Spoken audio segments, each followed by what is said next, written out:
Pas de temps à perdre, puisque pour les intervenants, il y a une visite à Arc Nucléart en fin de journée avec des horaires très limités. Donc je ne vais pas faire perdre plus de temps à tout le monde et je vais rapidement présenter la thématique de cette session qui concerne les anciennes restaurations. La question du traitement d'œuvres anciennement restaurées concentre de nombreuses questions déontologiques qui sont au fondement de la discipline de la conservation-restauration. Celle évidemment de la réversibilité et de la retraitabilité, qui s'avère parfois complexe, sinon impossible, mais aussi le respect de l'histoire de l'œuvre. En effet, ces restaurations extensives, qui peuvent correspondre à un goût particulier, comme nous le verrons avec un exemple de la collection Campana, ou bien des méthodes innovantes qui sont appliquées au sauvetage de biens archéologiques, comme les bois archéologiques retrouvés au lac de Paladru, ou bien les traitements mis au point par Albert France Lanor sur les broderies d'Arégonde, ont imprimé leur marque sur les objets et elles en font aujourd'hui partie intégrante selon des modalités très diverses. Dans ce cas, la question de leur innocuité, mais aussi de la lisibilité des objets, sont souvent au cœur de la réflexion dans le cas d'une nouvelle intervention. Pour la première intervention, qui va porter justement sur les bois archéologiques de Charavine, j'appelle au pupitre Laurent Cortella et Sophie Fierro-Mirkovic. Laurent Cortella est ingénieur en génie énergétique et nucléaire et docteur en sciences des matériaux. Il est mis à disposition d'Arc Nucléaire par le CEA. Et donc, il est en charge des activités en lien avec l'irradiation gamma, mais a aussi participé à de nombreuses opérations concernant les bois archéologiques au-delà des traitements dits nucléaires. Quant à Sophie Fierro-Mirkovic, elle est conservatrice restauratrice spécialisée dans le traitement des matériaux organiques depuis son recrutement en 2006 au laboratoire Arc Nucléaire. Alors, je suppose que je joue avec cet instrument. Ah, j'ai des choses qui se sont passées ici, mais pas là. Voilà, c'est bien. Donc nous allons... Oui. Oui. Nous allons vous présenter à deux voix le regard que l'on peut porter aujourd'hui sur les collections de Charavine, de Coltière, donc 50 ans de fouilles réalisées à Coltière, et donc sur l'histoire d'Arc Nucléaire qui est très liée aussi à cette collection. Donc, surtout que ces collections ont été remises en valeur depuis 2-3 ans avec l'ouverture du nouveau musée de Charavine, le MALP, qui présente je crois que la majorité des œuvres présentées, des objets présentés dans ce musée, ont été traités par la méthode dite nucléaire que l'on va vous présenter.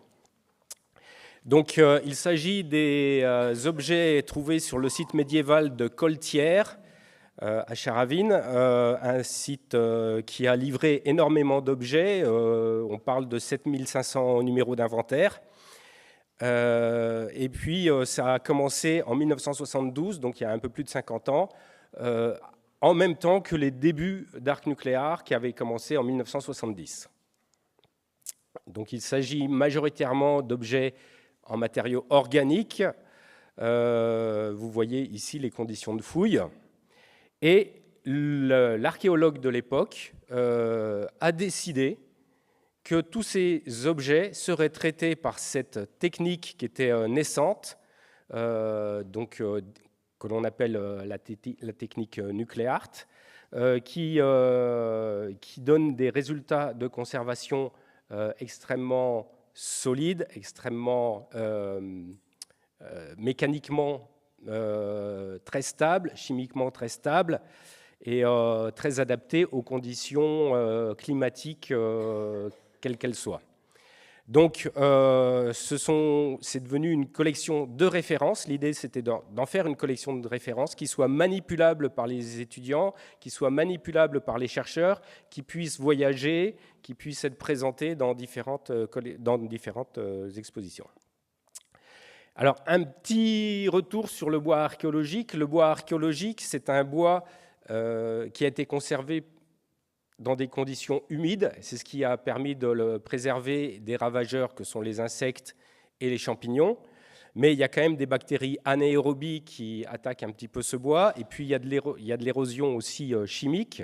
Donc, c'est un bois qui perd petit à petit sa cellulose et quand il est très dégradé, il ne supportera absolument pas son séchage. Vous avez un exemple ici d'une rondelle de bois archéologique qui a été laissée sécher à l'air libre et vous voyez, elle perd complètement son volume. Et ce qui se passe à l'échelle microscopique, c'est que quand l'eau se retire de la microporosité... Ah, non, tout va bien. Non, tout va pas bien.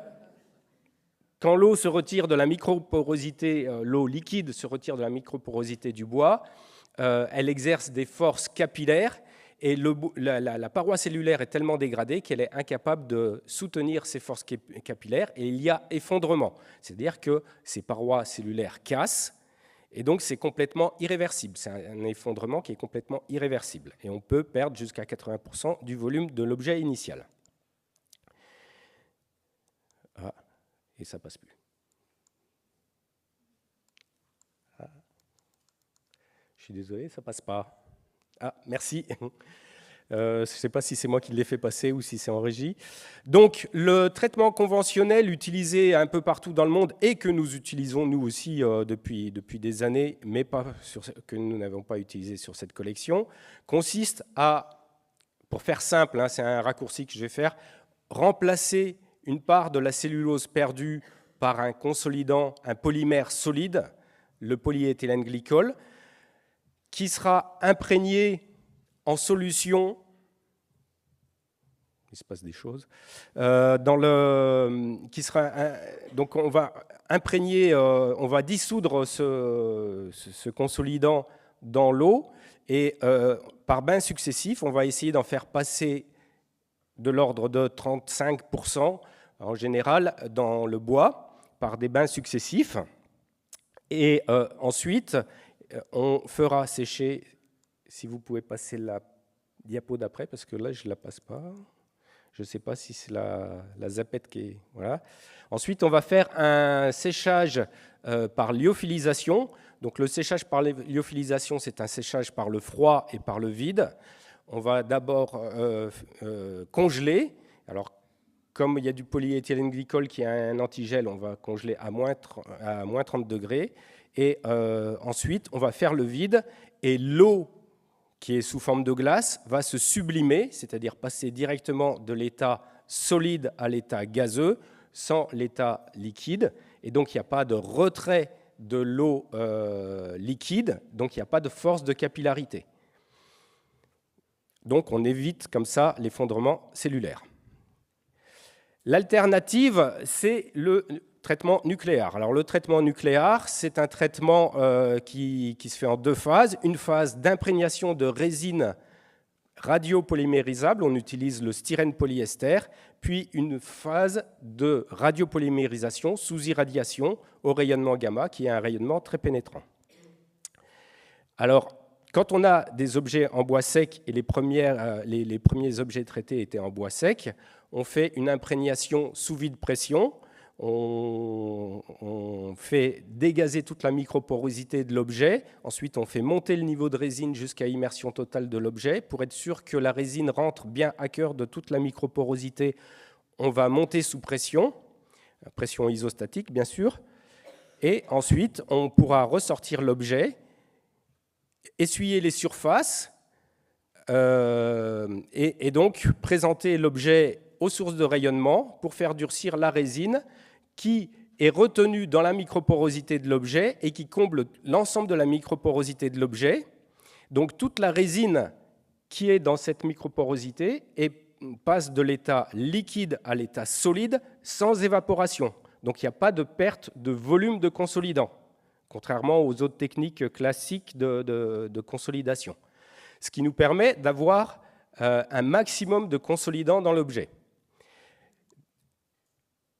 Pour les bois gorgés d'eau, on ne peut bien évidemment pas faire le vide. Donc la technique qui a été utilisée pour la très grande majorité des objets de Charavine, c'est ce qu'on appelle un double échange osmotique, c'est-à-dire que on va passer d'un bois gorgé d'eau à un bois gorgé d'acétone par bains successifs, et puis ensuite d'un bois gorgé d'acétone à un bois gorgé de résine.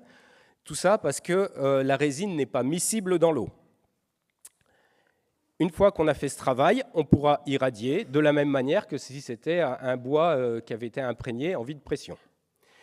C'est une technique qui est extrêmement efficace. On a un maximum de consolidants dans l'objet. On est aussi sur une radiopolymérisation par réticulation, donc extrêmement stable chimiquement. On peut, avec cette technique, traiter les objets composites qui associent du bois au métal sans déclencher de corrosion, puisqu'on a quelque chose qui est très hygrophobe. Donc ça a beaucoup d'avantages. Ça a un autre avantage aussi, c'est que ça a un très bon comportement, quel que soit le climat environnant votre objet. Alors que les techniques conventionnelles, avec le polyéthylène glycol, vous allez avoir le polyéthylène glycol qui ressort si jamais vous avez des conditions d'humidité un peu importantes. On a quand même fait évoluer un petit peu la technique il y a un peu plus de 15 ans maintenant. On va faire un mixte entre les deux techniques, la technique conventionnelle et la technique NucleArt, c'est-à-dire qu'on va commencer le traitement comme un traitement au polyéthylène glycol et par lyophilisation, mais avec une teneur en polyéthylène glycol beaucoup plus faible. On fera ensuite la lyophilisation et on aura donc encore beaucoup de microporosité dans l'objet, ce qui nous permettra donc de sécher l'objet avec encore beaucoup de place pour mettre de la résine styrène polyester par vide pression, comme on le ferait sur un objet sec. Et maintenant, je vais passer la parole à Sophie. Ça a l'air de marcher. Alors, j'ai quelques minutes. J'ai quelques minutes seulement pour poser la question de l'acceptabilité du procédé nucléaire de nos jours. Donc, je vous montrerai en images les avantages que Laurent vient de vous citer sur ce procédé. Ensuite, j'évoquerai l'essor de la conservation préventive. Et enfin, je citerai quelques exceptions au principe de réversibilité. Alors, vous le voyez, là, ça paraît assez évident. On a un cep de drisse qui mesure plus de 3 mètres de long, qui pèse 434 kg, en bois très dégradé. Donc là, on comprend facilement l'intérêt d'une consolidation mécanique importante. Vous avez aussi dans les objets composites des objets qui sont composés quasiment d'autant de matière organique que de matière métallique, comme avec ce coffre en bois recouvert de plaques de cuivre ou ce seau qui contient des clous en fer. Et donc là, on comprend facilement l'intérêt d'avoir une résine hygrophobe qui va limiter les risques de corrosion des éléments métalliques.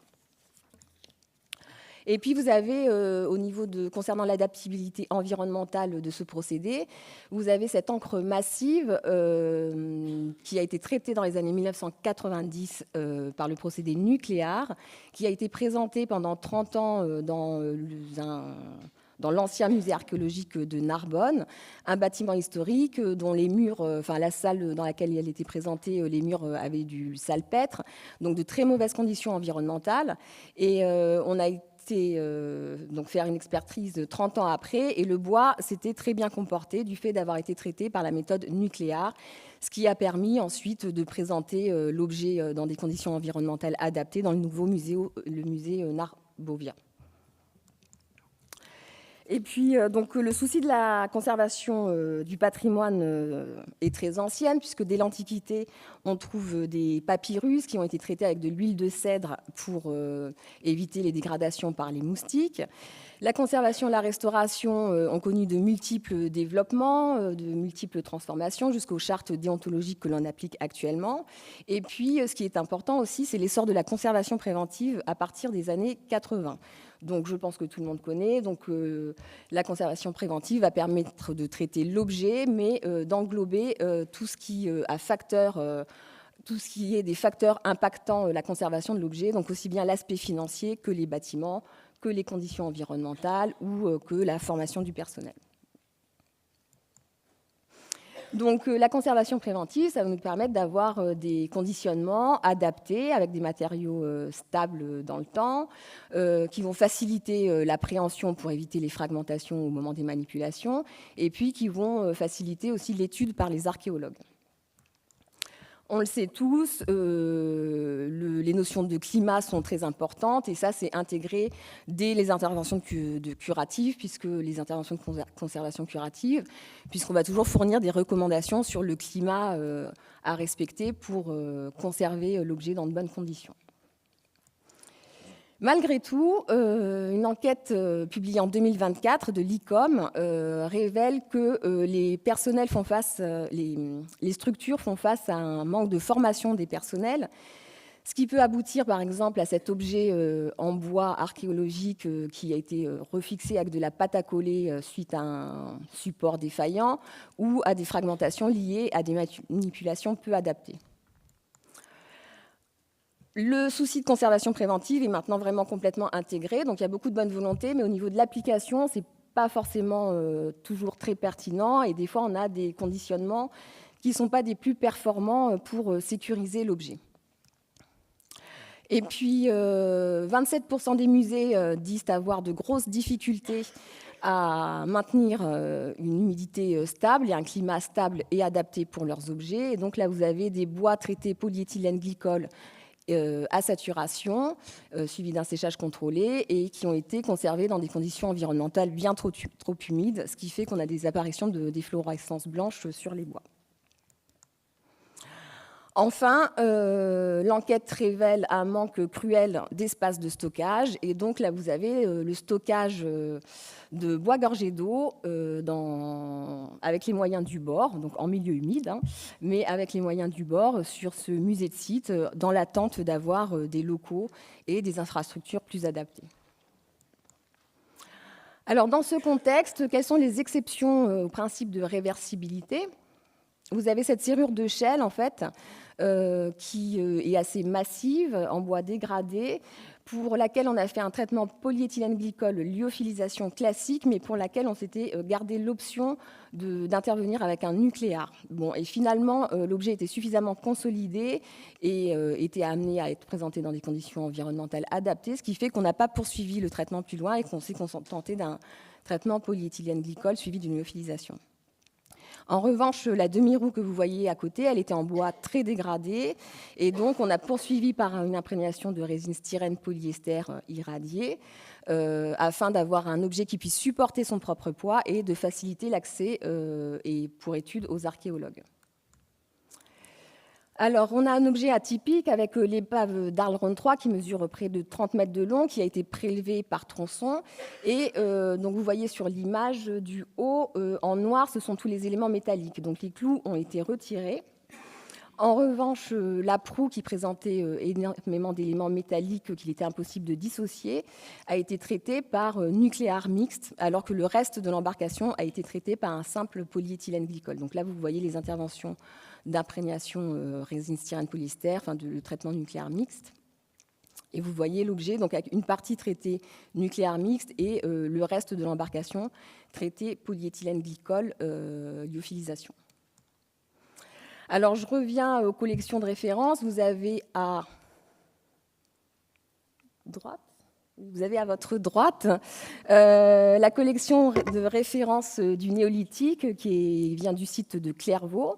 Ce sont des objets qui ont été traités polyéthylène glycol et qui imposent d'énormes restrictions quant à la mise à disposition pour étude par les archéologues en raison de leur grande fragilité mécanique et donc face aux manipulations, et puis leur grande fragilité physico-chimique qui fait qu'ils sont très sensibles aux fluctuations d'humidité et aux fluctuations environnementales de façon générale. Et puis là, on revient donc à votre gauche sur des objets de Charavine, donc une collection de référence médiévale qui a été traitée par traitement styrène polyester et qui a subi pendant des décennies de nombreuses manipulations pour les mises à disposition pour études, mais qui a aussi vécu beaucoup d'itinérance et les objets l'ont bien supporté. Alors, vous l'avez vu avec l'essor de la conservation préventive, qui est complètement intégrée maintenant à nos raisonnements. Je pense qu'on a réussi, ça a permis de s'affranchir des traitements les plus invasifs. Et il me semble difficilement envisageable de nos jours de procéder à un traitement nucléaire mixte, donc qui est irréversible et puis qui atteint aussi l'intégrité de l'objet, puisque le bois est densifié, c'est plus vraiment du bois, c'est du bois plastique. Je pense que ça, on le ferait plus sur une collection de façon systématique. En revanche, le procédé présente encore les avantages que vous l'avez vu. Et donc, eh bien, je terminerai tout simplement par un poncif, je suis désolée, qui est que chaque objet est unique et donc il faut mener la réflexion aussi bien de façon précise sur l'objet, sur ses constituants, que de façon globale sur tous les facteurs qui peuvent impacter sa conservation à long terme. Et je vous remercie de votre attention.